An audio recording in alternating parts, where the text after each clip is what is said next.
Hi అండి. ధర్మస్థల. అక్కడ జరిగిన దానిపైనైతే ఈ రీసెంట్‌గా చాలా చర్చలు, లేకుంటే చాలా యూట్యూబ్‌లో రకరకాల ప్రచారాలు తెలిసిందే సోషల్ మీడియా యుగం. ఒక చిన్న ఇన్సిడెంట్ జరిగితే ఇమ్మీడియేట్‌గా దాన్ని కొంతమంది క్రియేట్ చేస్తారు. లేకుంటే కొంతమంది దాని మీద తప్పుడు వాళ్ళ సంబంధించి వాళ్ళకి సంబంధించిన ఏదైతే క్యాడర్ ఉంటుంది గదా! రకరకాలుగా మాట్లాడుతూ ఉంటారు.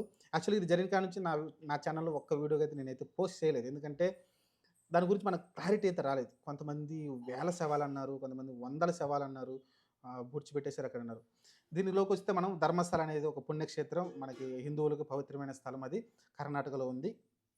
అక్కడ ప్రస్తుతం కాంగ్రెస్ గవర్నమెంట్ ఉంది మనకు తెలిసిందే గదా!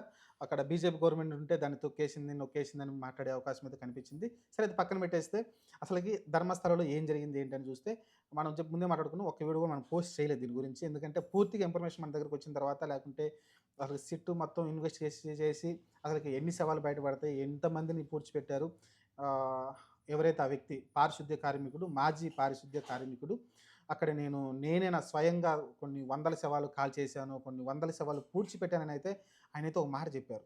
దాన్ని పట్టుకొని ఇంగ సిట్టు, హైకోర్టు ఆదేశాలతోటి ఇంకా ముందుకెళ్ళింది. కేసయితే ఒక ఐపీఎస్ అధికారి నేతృత్వంలో ముందుకైతే వెళ్ళడం చూసాం. ఎళ్ళిన తర్వాత అతను చాలా చోట్ల దాదాపు 25 చోట్లేమో అతను ప్లేసులు చూపించాడు. అక్కడ తవ్వకాలు జరిపారు. జరిపితే మొట్టమొదటిగా చెప్పిన చోట ఒక్క ఎముక మాత్రం దొరికింది. ఒక ఎముక మాత్రమే దొరికింది. అది డీఎన్ఏ టెస్ట్ అయితే చేస్తున్నారు. ఆ తర్వాత అతను చూపించిన ఏ ప్లేసుల్లో గూడా మీకు అస్సలు ఒక శవం అంటే ఒక శవం గూడా కనిపించలేదండి. కనీసం ఒక్క ఎముక గూడా కనిపించలేదు. మరి దీన్ని బట్టి మీకేమర్థమవుతుంది? దీనిలో ఎంత కుట్రున్నది? ఏం జేశారు? ఈలోపే అసలకి దేశవ్యాప్తంగా ఎంత సునామీ సృష్టించారో తెలుసు కదా! ఈ ధర్మస్థల గురించి. ప్రతి రాజకీయ నాయకుడు దీని గురించి మాట్లాడడం చూసాం. ప్రతి యూట్యూబర్ దీని గురించి మాట్లాడడం చూసాం. దీన్ని క్యాష్ చేసుకునే ప్రయత్నం చేశారు. ఏంటి అక్కడ పవిత్రతని అసలకేంటంటే అది చాలా పుణ్యక్షేత్రం. హిందువులకి చాలా, చాలా అంటే చాలా పుణ్యక్షేత్రం అది. చాలామంది భక్తులు నమ్ముతూ ఉంటారు.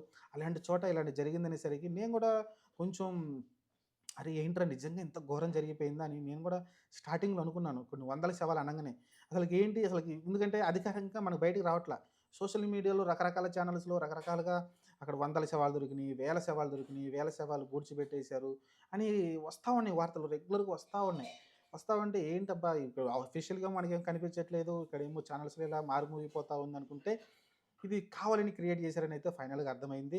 ఇది కొంతమంది పర్టిక్యులర్‌గా హిందువులంటే నమ్మని వాళ్ళు లేకుంటే తెలిసిందే ఈ కమ్యూనిస్టులు భావజాలం కలిగిన వాళ్ళు వీళ్ళందరూ కొంతమంది కొంచెం ప్రాపగండ అయితే మొదలెట్టేశారు హిందువుల పైనైతే. ఇంత అరాచకం జరిగిపోయింది. ఫైనల్‌గా ఏం తెలిచారంటే అక్కడ? ఏం తెలిసారు చెప్పండి? ఒక్కటి స్టార్టింగ్‌లో అతను చెప్పిన చోట ఒక్క చోట అయితే కనబడింది ఒక ఎముక. ఆ తర్వాత అతను చెప్పిన ప్రతి చోట తవ్వారు సిట్ అధికారులు. తవ్వితే అసలు కనీసం ఏం కనిపించలేదు. ఏమి ఒక్క చోట కూడా మనకు శవాలు కనిపించలేదు. కనీసం ఒక 10 శవాలైనా దొరికినాయా? ఒక్కటంటే ఒక్కటైనా దొరికిందా? లేదు. మరి దీన్ని ఎందుకు ఇలా చేశారు? దీన్ని ఇంత రచ్చ ఎందుకు చేశారంటే తెలిసిందే. అక్కడున్న గవర్నమెంటు ఏదో ఇంగ సంచలనం జరిగిపోయింది. ఇంకా దీన్ని వేరే రకంగా క్యాష్ చేసుకోవాలని అయితే ప్రయత్నించింది అక్కడున్న గవర్నమెంటు. అందుకే పూర్తి అధికారాలు అక్కడున్న పోలీసులకు కూడా ఇవ్వడం చూసాం. అందుకే అతను చెప్పిన ప్రతి చోట అతన్ని గుడ్డిగా నమ్మేసి అతను చేసుకుంటూ వెళ్ళిపోయారు. నేను కూడా అతన్ని తప్పట్ల. అతను ఎవరైతే అతన్ని సీక్రెట్‌గా ఉంచారో అతనిది మంచి విషయమే. ఎందుకంటే అతను బయటకు తెలిస్తే మళ్ళీ అతనికే ప్రాణహాని ఉంటది కాబట్టి అతన్ని సీక్రెట్‌గా ఉంచడం కరెక్టే. కానీ అతను చెప్పిన ఏది మనకి బయటికి రాలేదు కదా! అతను చెప్పింది ఏది కూడా వందల శవాలన్నారు. కనీసం పదుల శవాలైనా దొరికినాయా? వేల శవాలన్నారు. లక్షల శవాలన్నారు. ఎక్కడి నుంచి? ఏం మాటలు అవన్నీ? కాబట్టి నిజం నిలకడగా తెలుస్తుందంటారు. దానికి నిదర్శనం ఇదే. ఆహ్, దానిపైనైతే ఇంకా మనం ఎక్కువ మాట్లాడాల్సిన అవసరం లేదు. ఎందుకంటే దీనికి ముందు చాలామంది మాట్లాడారు దీని గురించి. పెద్ద పెద్ద పెద్దోళ్ళే మాట్లాడారు. పెద్ద పెద్ద మేధావులు దీని గురించి మాట్లాడడం చూసాం. అంటే ఏంటంటే అక్కడ పూర్తిగా ఏం జరిగిందో ఏంటో తెలుసుకోకుండానే మాట్లాడడం చూసాం. కొంతమంది మేధావులు కావచ్చు అందరూ గూడా. కొంచెం ఓపిక పట్టుంటే ఈరోజు అంత అంటే ఎంతమంది హిందువుల మనోభావాలు లేకుంటే ఎందుకంటే వాళ్ళు నమ్మే ఒక మంచి పుణ్యక్షేత్రమని నమ్మి ఎంతమంది వాళ్ళ మనసులో కలిచివేసి ఉంటుంది ఈ సంఘటన గురించి. ఎందుకంటే అర్థం పర్థం లేని వార్తలను రాశారు గదా! దీనికి ఏం చెప్పగలం చెప్పండి? అర్థం పర్థం లేని వార్తలు ఇంతమంది చనిపోయారు, ఇంత జేశారు, ఇది జేశారు, ఇది జేశారని ఎంత సృష్టించారు. కాబట్టి ఓవరాల్‌గా అయితే కేసయితే సాల్వ్ అయిపోయింది. ఇంక ముందు ముందు ఏమి ఉండదు దాని గురించి. ఓవరాల్‌గా అయితే ధర్మస్థలంలో ఇలాంటి హత్యాకాండాలు గాని ఏం జరగలేదు.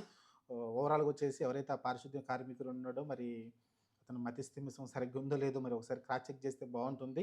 మరి అతనే నేనే స్వయంగా పూడ్చిపెట్టానని చెప్పిన వ్యక్తి అతను చెప్పిన ప్లేసుల్లో కనీసం దొరకలేదంటే మరి దాన్ని ఎలా చూడాలో మనమైతే మీరు అర్థం చేసుకోవచ్చు. దీన్ని వేరే కోణాల్లో మనం ఆలోచించాలి. ఇంక అయన్నీ పక్కన పెట్టేస్తే మళ్ళీ మత ద్వేషాలు, కుల ద్వేషాలు ఇయన్నీ బయటకొస్తాయి కాబట్టి అయన్నీ మనం అవసరం లేదు.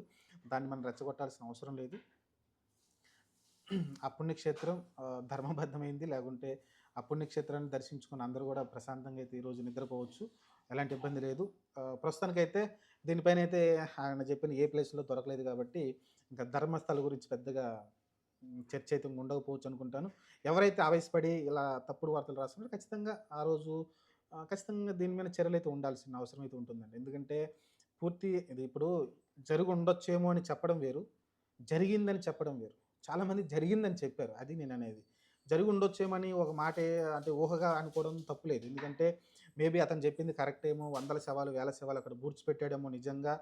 అతను చెప్పే దాంట్లో నిజం ఉండొచ్చేమో అని మాట్లాడితే తప్పులేదు గానీ, లేదు అతను చెప్పింది కరెక్టే. అక్కడ వందల శవాలుంటాయి.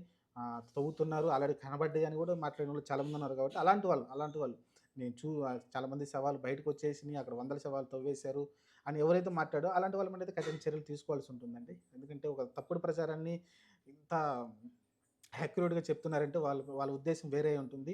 వాళ్ళ వెనకాల ఎవరున్నారో అయన్నీ బయటికి తీస్తే బావుంటుంది.